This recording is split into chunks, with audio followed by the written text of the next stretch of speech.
now let's take the first step in the development of the method of time and transfer constants. So we are talking about the method of time and transfer constants. Sometimes referred to as generalized method of time and transfer constants. I usually refer to it as TTC, time and transfer constants. So we'll deal with the first order system first. So what do we mean by first order system?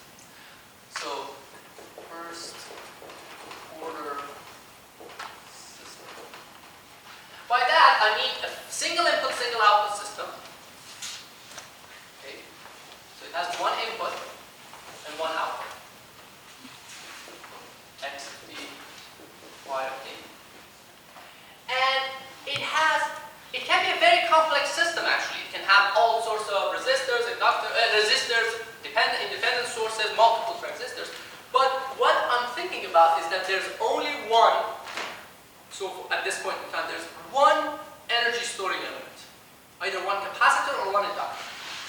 So I'll start with the capacitor, but we'll do the inductor in parallel and see what it applies exactly the same way based on the same principle to the inductors, and we'll use both for inductors and capacitors. So if I have something like that, I can take this capacitor out. I can think about it as, okay, this capacitor is really connected here. Let's call it C1. And everything inside this box is the system with no dynamics. So examples of system with no dynamics are basically everything we've talked about in this course so far. Like this huge op-amp that we did that with like 25 transistors or whatever or something like that. As long as you don't think about the capacitors and inductors or anything in there, that's the way we analyze it was a system with no dynamics. So it can be a very, very complex system. It doesn't have to be a very simple thing. The only thing is that the only part of the dynamics comes from this guy, this capacitor. So I'm separating it out. Now, I'll tell you what the result is first, and then we derive the result.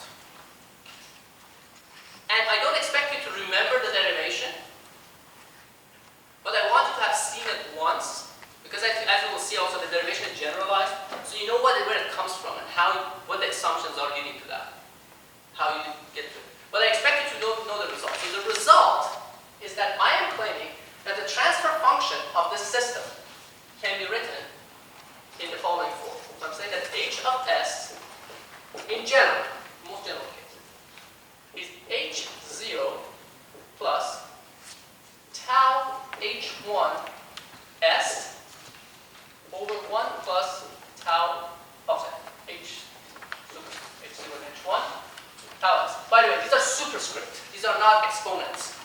We'll see a lot of superscripts. I'll tell you what superscripts mean, this is what this notation means. So h0 is one element, h1 is one element. That's what you need to know. At this point, I'll tell you what those ones and zeros mean, and you will see how to derive it yourself. So this is the transfer function of the first order system. Capacitor or inductor, doesn't matter.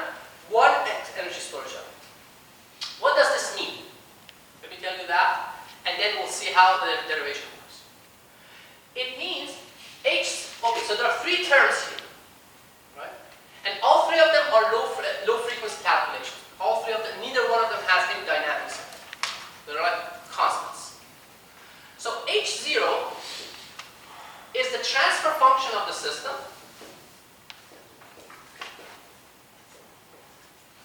when the energy storage element, in this case C, is 0. Basically, as you will see, it's kind of like similar to the low frequency gain that we have. So what happens when you make the capacitor 0? It's called the zero value transfer function. So it's an open circuit, right? So this is not here. The capacitor is open. Now if I had an inductor there, what would that mean? The inductor is shorted because when the value of L is 0. An inductor with a value of 0 is what? It's a short circuit. It's a wire. It's a short wire. So that's H0. Now H1 is the transfer function when C goes to infinity, or similarly L goes to infinity if you have an inductor. Now what is a capacitance with a value of infinity? Short circuit. So it's the infinite value. What is an inductor with a value of infinity? It's an open. So you have to think about it. H0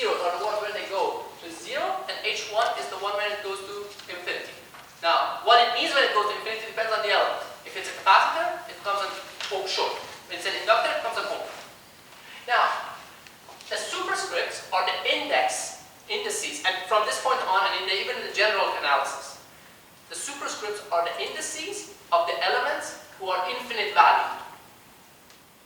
Just keep this in mind, and all the superscripts make sense from now, hopefully. That's all you need to know.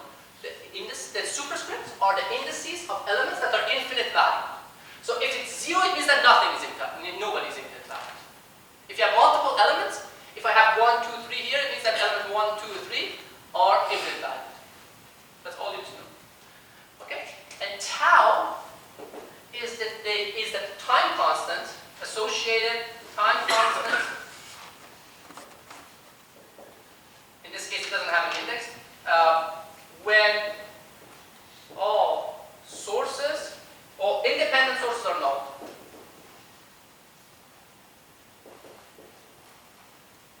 So for example, in this case, you basically, if it's a voltage source, you short it. If it's a current source, you open it. And then look across here. Basically, don't think about the capacitor. Just see what you see across this force here. And this is called let's call this R. I think I call it R0. So it becomes R0 if it's a capacitor times C1. That's the time constant. If for an inductor, it would become L1 over R0. Let's say R cap 0 superscript. And the superscript for that R means that nobody else is 0 value or infinite value. Nobody else is infinite value. There isn't anybody else here anyway. It doesn't matter in this case. But in other cases it will when you have more than one element.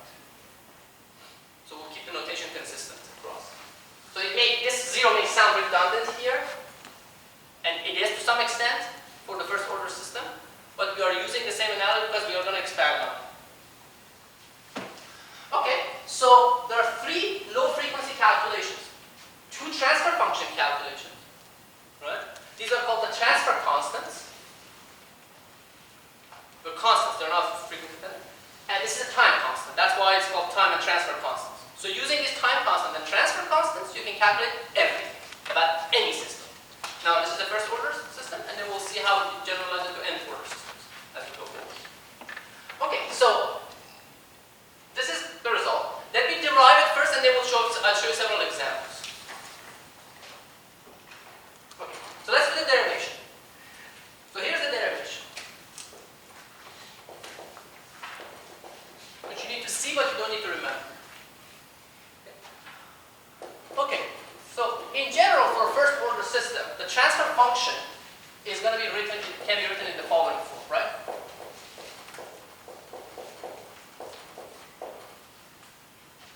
But it's just like a simplified version of the general transfer function.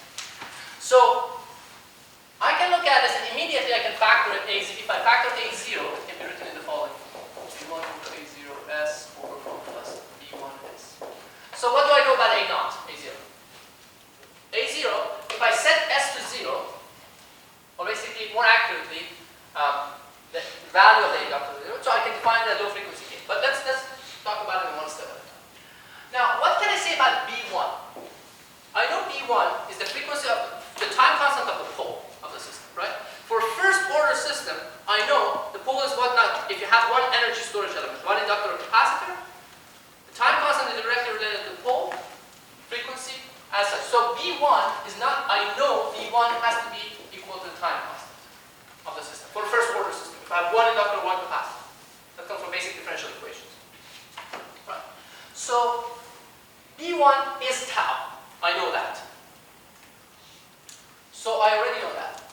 Now I can determine 2 things. Now I can rewrite this in a slightly different fashion. So I can rewrite this, say H of S is in general sum A0 times, now a numerator and denominator. But now I know one more thing. Where does the S come from? If I were to write KBL and KCL and all of this, where does the S come from? There's only one element in this whole thing that generates S, which is what? In this case, the capacitor. And what is the impedance of a capacitor? The impedance of a capacitor is 1 over CS, in this case C1S. Correct? So this is where it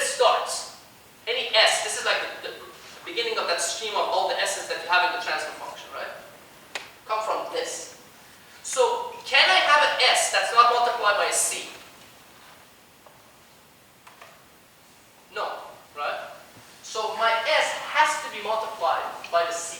So I can basically rewrite this in a slightly different form. I can write this as some, I call it alpha 1, 1. This is an intermediate variable. So it's a subscript and superscript, right? C1S plus 1 over beta 1, 1. C1S. Okay? So what is H of S when C is 0? C1 is 0.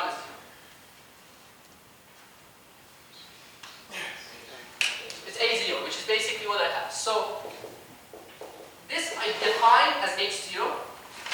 H0 is defined as that, which becomes equal to A0. So I know my A0 is, I define it as H0. So what is H0? The definition of H0 is the transfer function when the capacitance is 0. Right? Because you see, if I set C to 0, C1 to 0, this term and that term becomes 0, this becomes 1, this becomes A0. So A0 is already, so I start building. Right? So this is H0 times those two things. This part was kind of trivial already, kind of, but let's just carry it. And by the way, the time constant here was R0, C1. Now, the other thing I know is that, okay, now I know this, that B1 is tau. And I know this is B1, so this is tau. Right?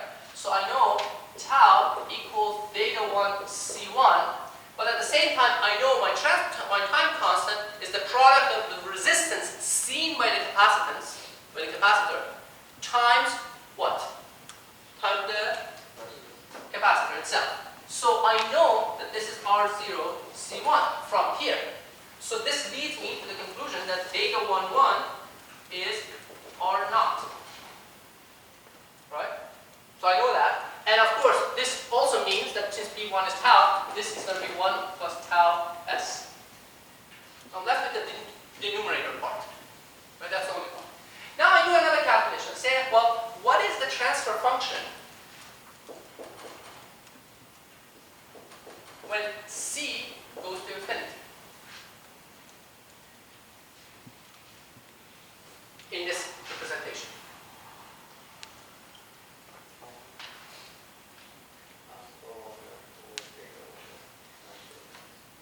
Right. So, actually, I think I wrote it slightly funny way.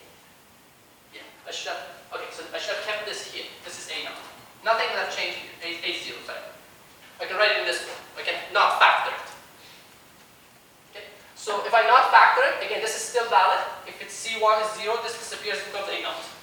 Right? That other part was independent of how I write the numerator anyway. That's still valid. So if C goes to infinity, what does this become? It becomes basically alpha 1, 1 over beta 1, 1, right? And this is defined as H1. This is the definition of H1.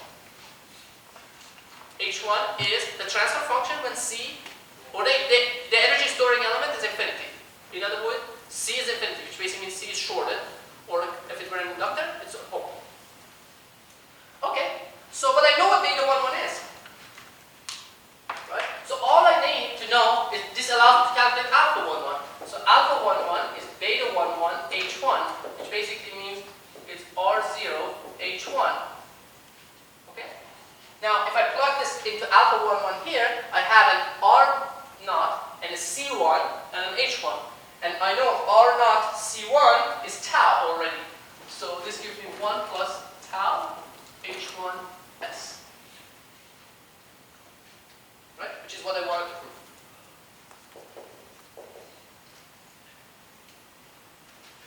Okay? Is everyone comfortable with this proof? Do you see where it comes from? So I defined the two parameters in such a way that allowed me to basically break it up into 3 terms. I defined H1 and H naught superscripts. And H1 means that energy storage index 1 is infinite value. And H0 means that nobody's infinite value. It's 0 value. So nobody's infinite value, everyone is 0 value. So this means that energy storage 1 is infinite value. Okay. So this is you can see the derivations, there's not much to it. I mean, but the notation is useful because when we do the more general derivations, we'll see that the same techniques, the same tricks apply. Then what we do, we'll reduce the higher order things to a bunch of first order ones, like this. And since we have already proven the first order one, it's an inductive kind of proof, so we go forward and expand it. Alright, so this is the proof. Now let's apply it.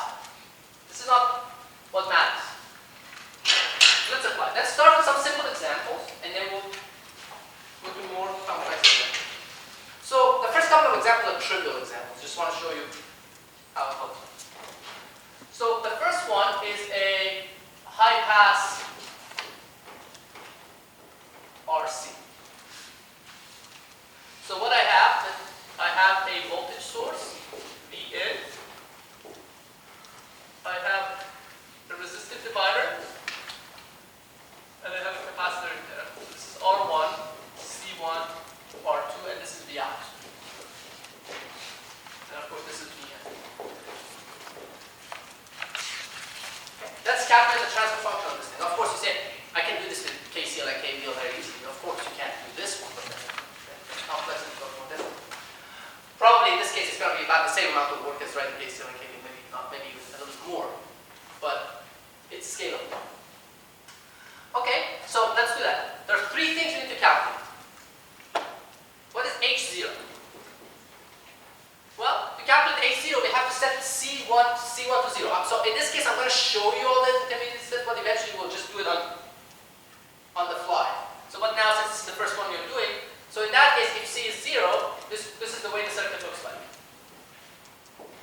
R1, R2.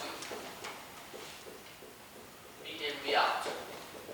So it's the transfer function of this thing when C1 is not there, which is R2 over R1 plus R2, right? The resistive divider. Now, what is the transfer function? So the second thing I need to calculate is H1.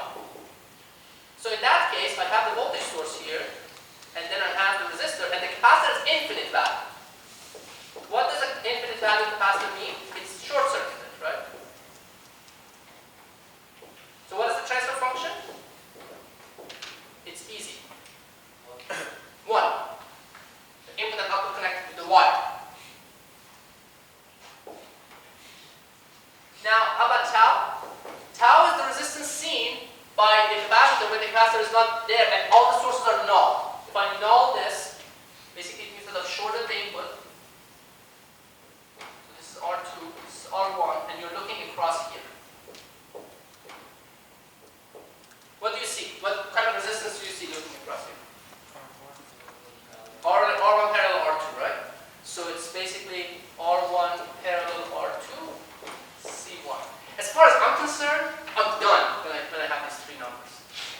But I can just try to put them together and form that polynomial form. But I have all the information I need here. But yes, just for the sake of argument, we'll do it. So, okay, so let's write the transfer function.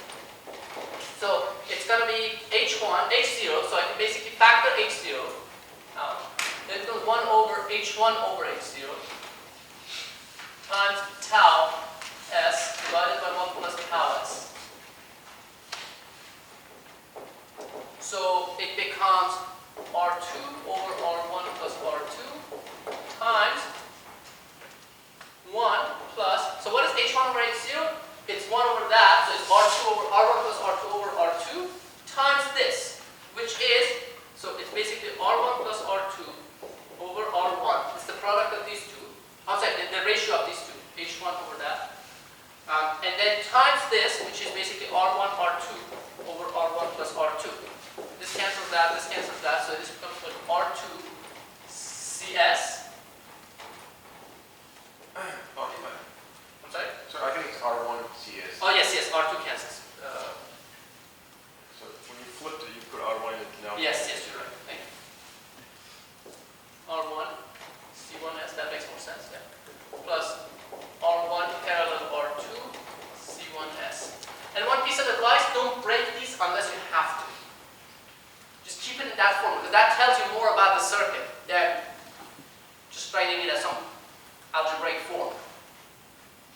like, write it like that, because then you know it's a parallel combination of these two. So if you need, because the purpose of all this analysis is eventually to help you with the design. So if you're designing something, you want to say what each resistor did, what each one of the resistors do. This is a lot easier to track than basically trying to think about, okay, yeah, you know, what is the product of this thing? Do you have to reduce it to this form eventually? You can say if I want to make it smaller, I have to make one of the R1 and R2 small. But if I don't want my pole to be small, for instance, then I don't have to touch it. I have to keep my R2 large, R1 large, so I have to play with R2 in it, as an example. So this is the transfer function you can derive. And then once you get proficient with it, you have to basically forego a lot of these intermediate steps. Just look at what it is.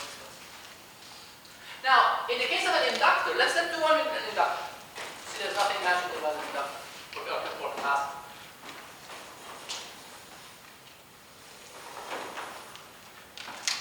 So let's do a simple high pass with an inductor.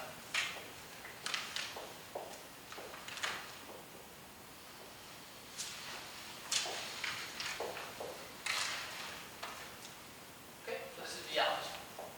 You know this is a high pass, right?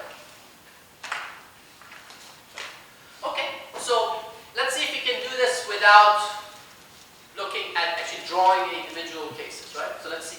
What is H naught? The transfer function when L is 0. When L is 0, what is this? What is the output voltage? 0.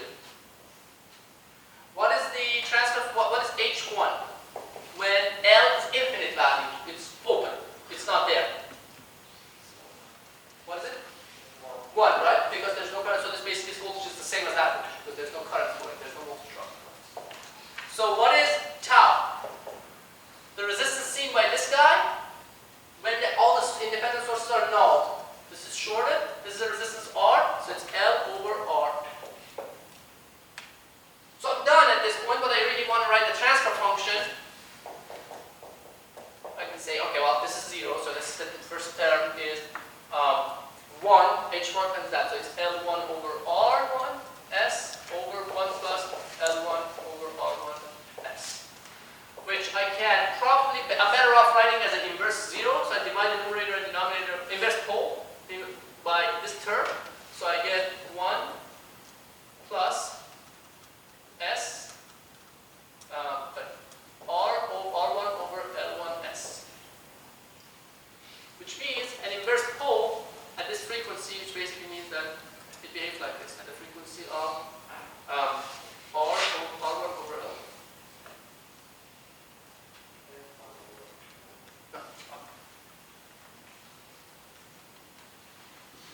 Right? So that's how it behaves.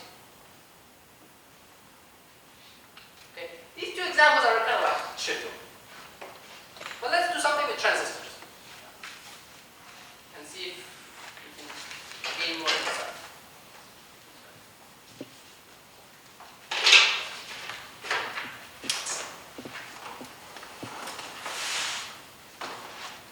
So let's start with a source follow. Now, by the way, there was one of the homework problems that was in problem set number 5. So now you've done it in the problem set number 6, right? The one that I asked you to determine the resistance seen. So the homework problem that you had was this. I asked you to, I said, you have a transistor, and you did it for both MOSFET and bipolar.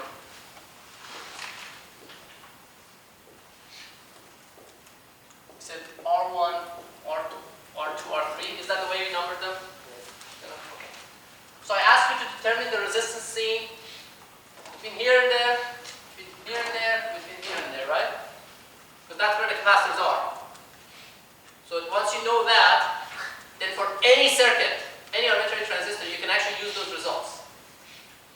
So you don't have to calculate everything. I mean, I'm going to calculate a few of them for you to see, but then we'll use those results. So then you can basically quickly generate. So as long as you know this resistance, and that resistance, pretty much you know everything you need to know. That's the part that is used in the calculation of tau. And you'll see the tau. Okay, but nonetheless, so let's go and do a few of them actually manually to see how it works, but then we'll use those results. So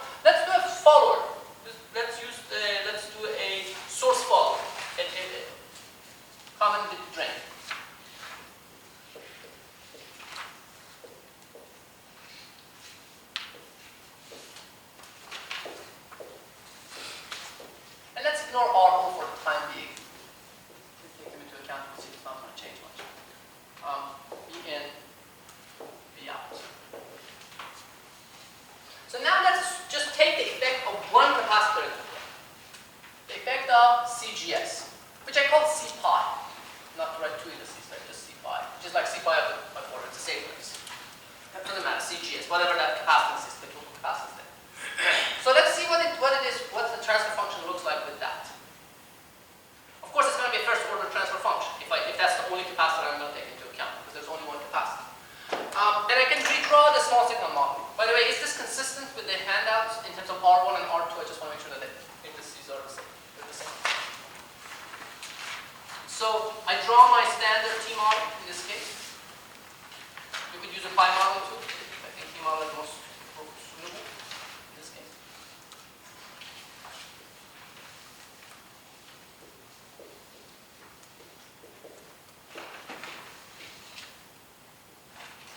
This is also an AC ground. V out, IS, this is IS. This is Rn, 1 over G. Okay. So, and where's the capacitor? The capacitor is sitting here. C pi. So, I need to determine 3 things. H0, H1, and tau. What is H0? Well, H0 is when the transfer function when when the capacitance is 0 value, meaning it's not there, it's open. So what is the transfer function? Well, the current in this branch is 0. Right, we know that. So, because this is forced to be equal to that, this is the gate current. So 0 at low frequency. And all of these calculations, by the way, are low frequency. That's the key. See? All 3 calculations for H1, H0, and tau are 0. So you'll see all these calculations you ever need to do are have to be low frequency. If you see an S in there, then you've done something wrong. You should not see an S, right? It should be all low frequency calculations. So what is the transfer function? So this voltage is the same as that one, because this current is 0 when the capacitance is not there, right? So this voltage is Vn, so it's a voltage divider between these two, as we know. So the transfer function is basically R2 over Rn plus R2. H dot. Now what is H1?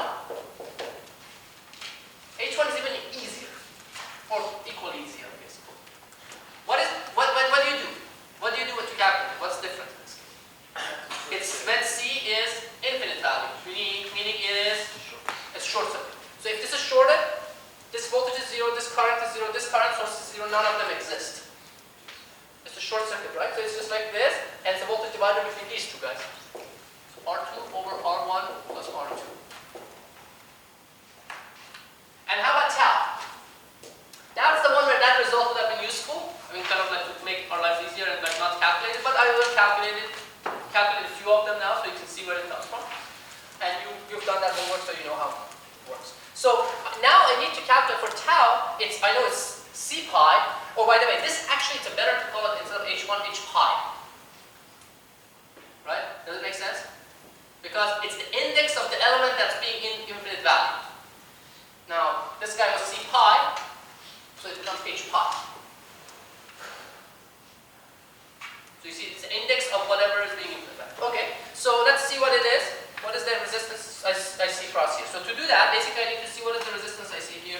So I can apply some sort of a Vx here. Okay? And measure Ix. If I can measure the ratio of Vx to Ix, I can determine this resistance. Okay? So what is it? So to do that, I need to do this intermediate calculation, which I will do, but I don't want to do in the future every time. So I know that Is, which is the current in this one, is simply Gm Vx, right? Basically it's Vx over Rn. The voltage divided by the resistance. And Rn is 1 over Gm. So it's Gm Vx, that's Is. So I know that. What is the current through here? That's what matters, right? It's Is minus Ix. Right? It's this current minus that current. So I can't call, and then the voltage then, VO, is going to be what? And I have to null this one, of course. The voltage VO is simply Is minus Ix times R2. And Vx through that. So it's Gm Vx minus Ix R2. This is VO. Now, this voltage, okay, so what is this current?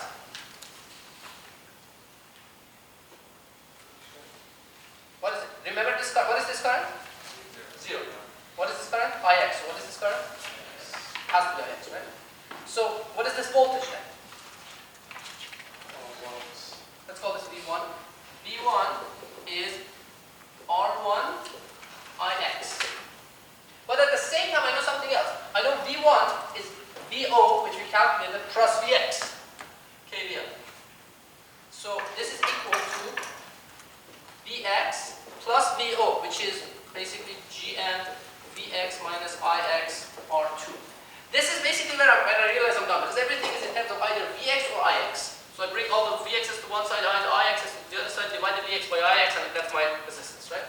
So I need to bring this here, so I get R1 plus R2 Ix equals 1 plus Gm R2 Vx.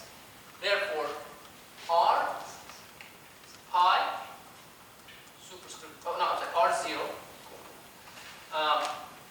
is going to be R1 plus R2 divided by 1 plus Gm R2. You remember this probably from the calculation, right? We said its resistance is this plus this one was this plus that divided by 1 plus Gm times this resistance. In this case, the labels or indices are different. So it's this plus that divided by 1 plus Gm times this. So that's the resistance, which is the result we already have and we'll use in the future. And capacitance is whatever, C pi, so it's basically, this result is C pi times R1 plus R2 over 1 plus Gm R2, which I actually like to write as multiply the numerator and denominator by Rm. So we can write it this way. Okay, so these are basically, once you have these three, you are technically done. But now if I want to actually write an effective transfer function, I can do it. You can say h of s is, so I factor this thing out. R2 over Rm plus R2. Then I have 1 here, plus, I have to calculate h pi over h0, right? Because that's what I will have once I factor h0 out. Do you remember the expression? Let's rewrite this expression in the second form. Oh, actually, I wrote this wrong way. This is h0. If I want to factor h0, then it becomes 1 plus tau h1 over h0. 1 plus tau s.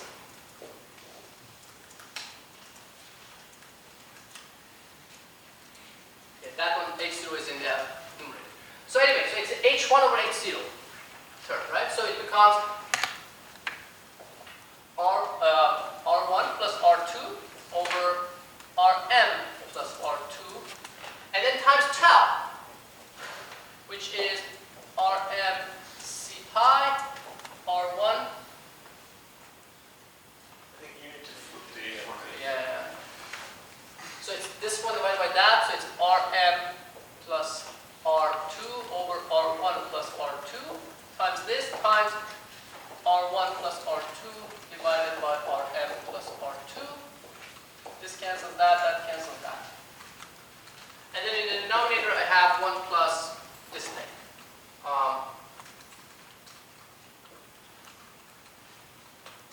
Rm C pi R1 plus R2 over Rm plus R2s. So once it's simplified, you can actually write it in this form. You can keep it factored like that, or you can multiply by this and then cancel that. Doesn't matter, I just keep it factored.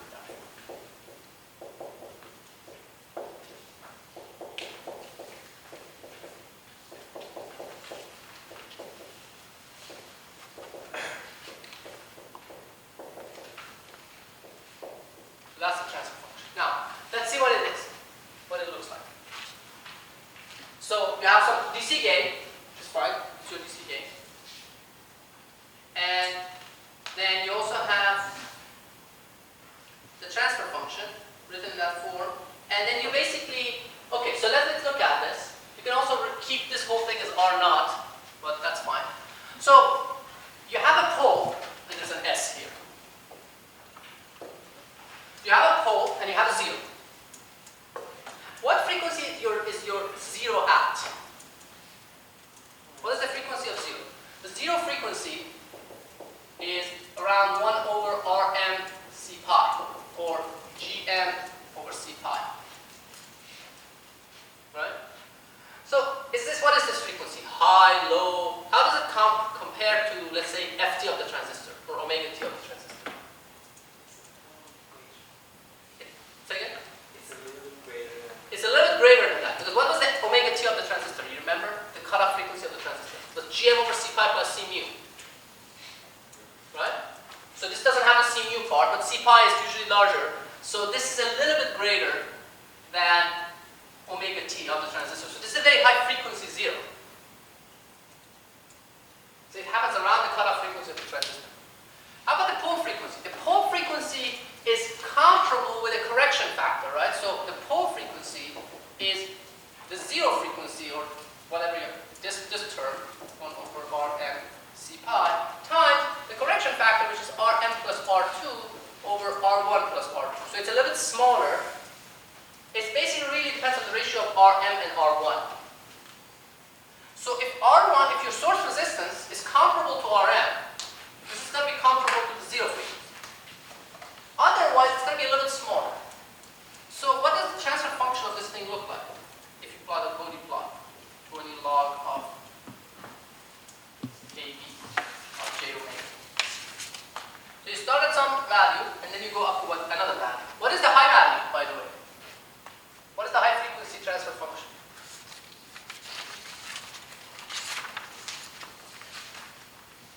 Can you tell me? Well, what happens at high frequency? Right, so this shorts, right? At a very high frequency, you can think this is a short. So basically it's going to be this. This is not necessarily the transfer function at high frequencies all the time, but just like in this case, it is, because when it's infinite value, that's what it's going to look like.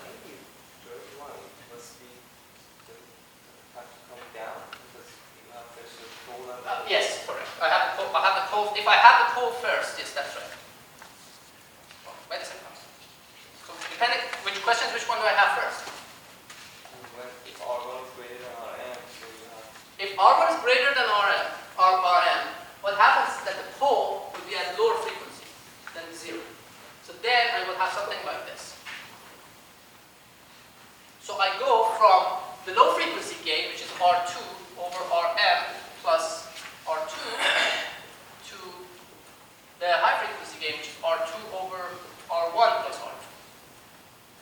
And you can see it's the ratio of these two things that determine where things happen. So this is the zero, this is the pole, this is the zero. And you can see it's the ratio of the same two things here. Now, if Rm was greater than R1, it can happen, you can have a very small number, then it would be the opposite, the other way around. Then it would be like this. But nonetheless, you will see that it's kind of like flat. There's a little hump in it, but flat. Now this doesn't sound completely right? Because at very, very high frequency, it still has a reasonable amount of gain. And why is that the case? Why do we see that? We have ignored something. The other capacitors, for instance, this other capacitor. Then once we take them into account, we'll see that it starts dropping.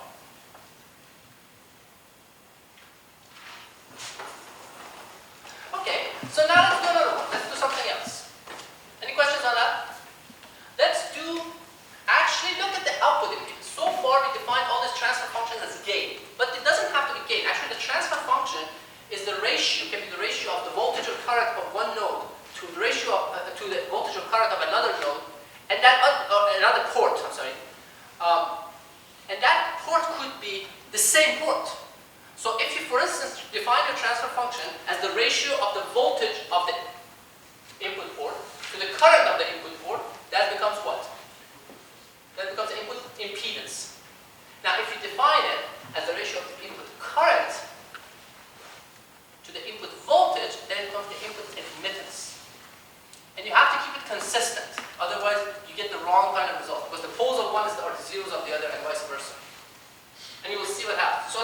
one example of impedance. So let's take the same stage.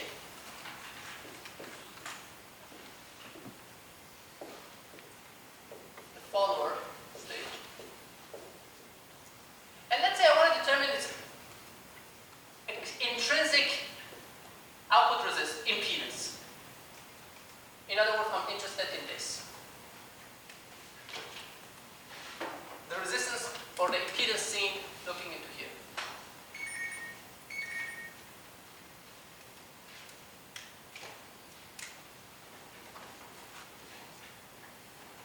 Okay?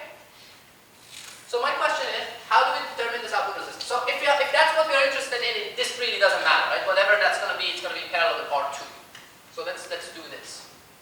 So my question, so we can determine the output resistance and see how it looks like. Okay, so to determine the output resistance, of course, we null all the independent sources. So this is basically null. And, okay, well, we can look at the small signal model.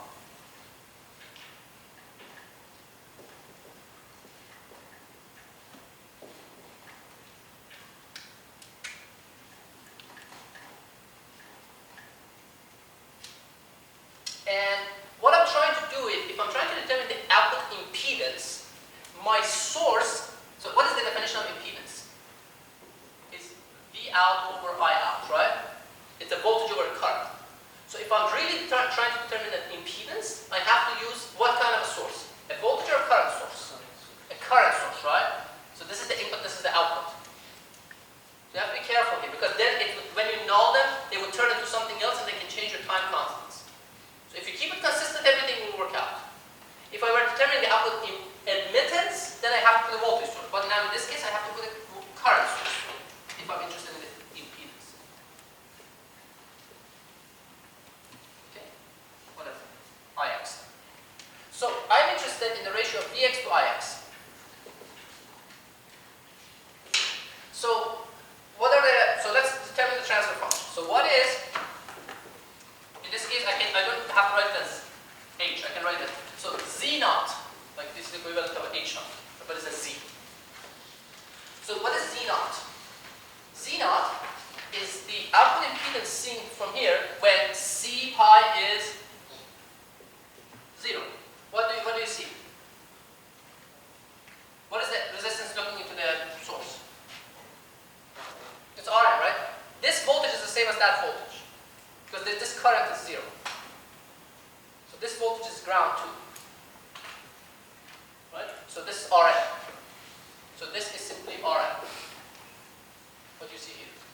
What is Z, what should you call it? Z pi, right? Because that's the pi. So when C pi is shorted, what do you see? That's even easier. R1. And what do you see? Okay, so these are the two things. Then I have to determine the time constant. Okay. Now, this is where it matters, what you've done with this. Right? Because if you've defined as an impedance, it has to be a current source. Now, if it were a current source, it becomes what? An open. So what is the resistance seen across the capacitor? Rn. So, tau is basically Rm C pi. And the impedance, Z of S, is simply Z naught plus Z pi tau S over 1 plus tau S, which basically is, you can write it as Rm plus R1, Rm R1 C1 or C pi S divided by 1 plus Rm C pi S. So I can factor, for instance, the Rm out, 1 plus R1 C pi S divided by 1 plus Rm C pi S. And what that means is that it has a pole and a 0. So depending on the relative sizes of Rm and R1, it will have different behaviors. So if Rm, let's say if R1 is greater than Rm, what's going to happen? So if R1 is greater than Rm, it means that the 0 frequency is higher zero time constant is higher than the pole. So the zero happens at the lower frequency. What? It's a larger time constant, it's lower, smaller frequency. So the first zero happens, then the pole. So it basically behaves like this.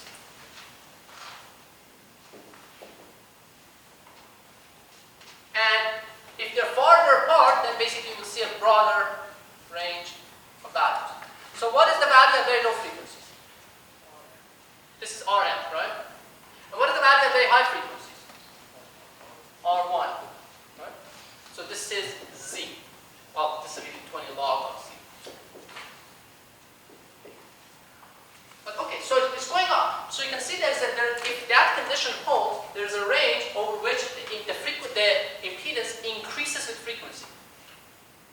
What kind of element does that? An inductor. So if that condition is held, what it means is that in this range, the output looks inductive. Looks an inductive. So that's why sometimes the output impedance of a source follower can be inductive. Of course, that condition has both. If R is smaller than R, and then the other way happens. It happens the other way around. So it basically happens like this. The pole is happening first, the zero is happening next, and that will be capacitive. So that's basically when R1 is smaller than R. And we'll come up and we derive an output impedance for this. And the output equivalent model, not output impedance, output equivalent model for this next time, because we don't have time to spend. And we'll take it from there. Any questions?